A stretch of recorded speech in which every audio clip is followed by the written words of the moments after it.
Hello दोस्तों, welcome मेरे channel में।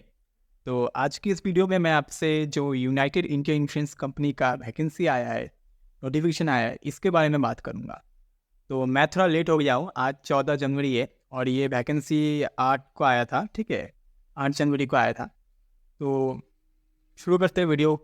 इस नोटिफिकेशन में पहले देखिए, यूनाइटेड इंडिया इंश्योरेंस कंपनी जो है, ये बहुत सालों बाद आ रहा है, ठीक है। लास्ट ये 2015-16 में आया था इसका वैकेंसी, और ये फिर अभी 2024 में आया है। तो शुरू करते हैं। देखिए, इसमें जो वैकेंसी आया है वो 250 का वैकेंसी आया है, ठीक है।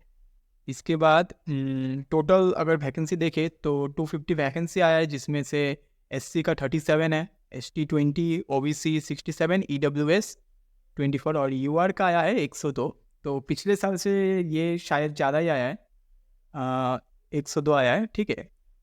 इसके बाद देखते हैं तो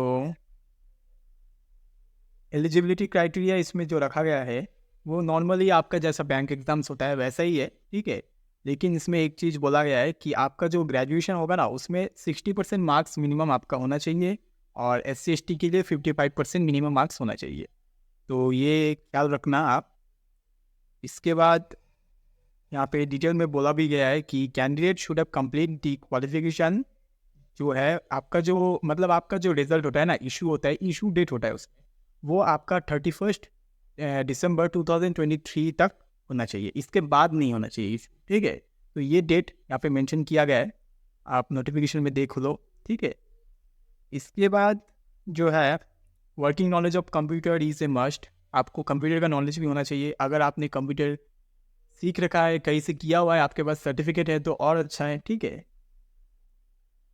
ये गया। इसके बाद एज की बात करें तो मिनिमम आपको 21 साल और मैक्सिमम 30 इयर्स तक आपको दिया गया है यहाँ पे, ठीक है।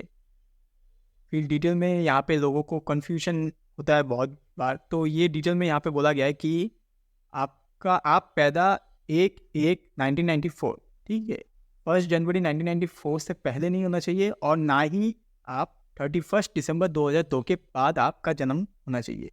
तो ये अच्छे से ये देख लो तो आपका कन्फ्यूजन क्लियर हो जाएगा। इसके बाद आते हैं, अच्छा, यहाँ पे रिलैक्सेशन भी मिलता है जो SC ST को, ठीक है, 5 साल, 3 साल, 10 साल, ये आप देख लेना, ठीक है। इसके बाद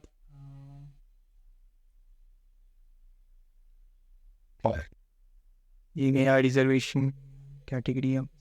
हाँ, फीस के बारे में बात करें तो ये जनरल और एप्लीकेंट्स, हाँ, ये जनरल वालों के लिए 1000 रुपीज़ फीस है, ठीक है। और ये SC ST वालों के लिए 250 रुपीज़ ये फीस रखा गया है। और इम्पॉर्टेंट डेट्स पे ध्यान रखना। जो आपका ऑनलाइन रजिस्ट्रेशन शुरू हुआ है वो 8 जनवरी से शुरू हुआ है। आज 14 जनवरी है, मैं लेट हो चुका हूँ, ठीक है, पता है। तो 8 जनवरी से आपका रजिस्ट्रेशन शुरू हो चुका है।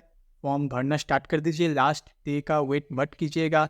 लास्ट जो डेट है वो 23 जनवरी है। 23 जनवरी का वेट मत कीजिएगा, तब बहुत रश हो जाता है, वेबसाइट स्लो हो जाता है, वगैरह वगैरह। तो जल्द से जल्द अगर आपको फॉर्म फिल करना है तो अभी फिल कर लो, ठीक है। इसके बाद जो कॉल लेटर आपको मिलेगा वो 10 दिन पहले से मिलेगा एग्ज़ाम के, ठीक है। तो ये आपको ख्याल रखना होगा कब एग्ज़ाम डेट आपका दे रहा है फाइनल। और जो एग्ज़ाम होगा वो फरवरी के मंथ में होगा। ये ख्याल रखना कि इस पे एक ही एग्ज़ाम होगा, और एग्ज़ाम के बाद जो होगा वो इंटरव्यू होगा, और उसके बाद सिलेक्शन हो जाएगा। तो सिंगल एग्ज़ाम है, कह सकते हो, कोई मेंस नहीं है, डायरेक्ट इंटरव्यू है इसके बाद। और एग्ज़ाम बहुत जल्दी फरवरी में शुरू हो जाएगा, ठीक है। इसके बाद यहाँ पे दिया गया है इसका जो एग्ज़ाम पैटर्न में अगर आप बैंकिंग स्टूडेंट हो तो कुछ खास चेंजेस नहीं है, ठीक है। वही देख सकते हो, मेंस जैसा होता है बैंक का वैसा ही है। Reasoning, English, maths, general awareness और कंप्यूटर, ठीक है। टोटल ये 200 क्वेश्चन 200 मार्क्स के आएंगे, जिस पे आपको 2 घंटा दिया जाएगा। रीजनिंग 50 क्वेश्चन आएगा, 50 मार्क्स का। इंग्लिश 40 क्वेश्चन, 40 मार्क्स का। मैथ 50 क्वेश्चन, 50 मार्क्स का। जनरल अवेयरनेस 40 क्वेश्चन, 40 मार्क्स का।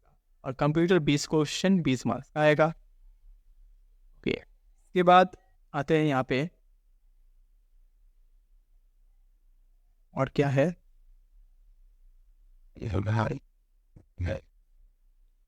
यहाँ पे एग्ज़ाम सेंटर्स के बारे में बोला गया है। ये गया इंटरव्यू, इंटरव्यू तो मैंने आपको बताया, इसके बाद इंटरव्यू होगा। और फिर यहाँ पे कुछ नहीं है, प्रोबेशन। हाँ, आपका जब जॉब लग जाता है इसमें, तो आपको 1 साल का प्रोबेशन पीरियड में रखा जाता है। और तब आपको एक बॉन्ड भी साइन करना होता है। जब आप ज्वाइन करोगे ना, तो आपको ये बॉन्ड साइन करना होगा। देखिए, यहाँ पे डिफरेंस यही है कि यहाँ पे बोला गया है 5 साल के लिए आपको बॉन्ड साइन कराया जाएगा, जो कि अदर बैंकिंग एग्जाम से तो ज़्यादा ही है। ठीक है, यूओ में हमें मेनली 2 साल का बॉन्ड मिलता है, लेकिन यहाँ पे 5 साल के लिए आपको बॉन्ड साइन कराया जाएगा। और इसमें अगर आप बॉन्ड साइन करने के बाद 5 साल में जॉब छोड़ के जाते हो, तो आपको 1 साल का ग्रॉस सैलरी देना होगा। ठीक है, लेकिन यहाँ पे देखिएगा, यहाँ पे एक लाइन में बोला गया है, which could be proportionally reduced depending upon the length of the service render. मतलब आप धीरे धीरे जब सर्विस करते रहोगे, इन 5 साल में बढ़ते रहेगा। ठीक है, तो आपका बॉन्ड का अमाउंट भी कमते रहेगा। ऐसा नहीं है कि आप 2 साल या 3 साल बाद जा रहे हो तो भी आपको 1 साल का ग्रॉस सैलरी देना है। ये अमाउंट कमते रहेगा जितना आपका टाइम बढ़ते रहेगा। ठीक है, तो ये तो बात का बात है, जब आपको जॉब मिल जाएगा।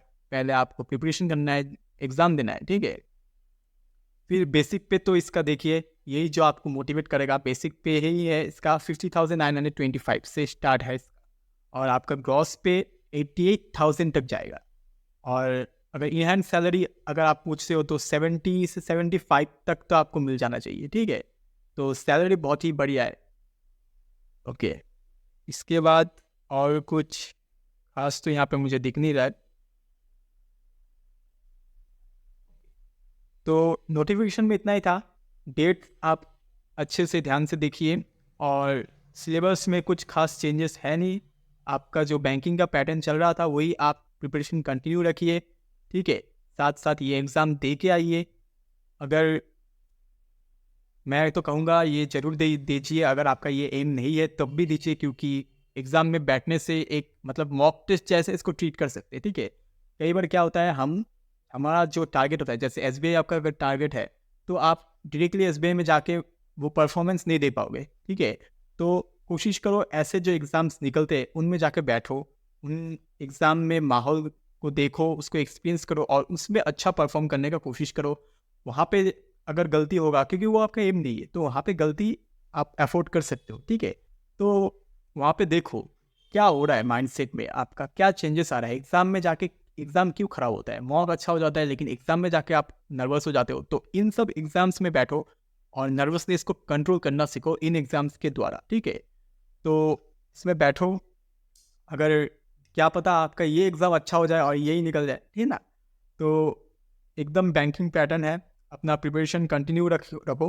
Reasoning, English, general awareness, current affair वगैरह जैसे पढ़ रहे हो पढ़ते रहो और एग्ज़ाम देकर आओ। फरवरी में होगा।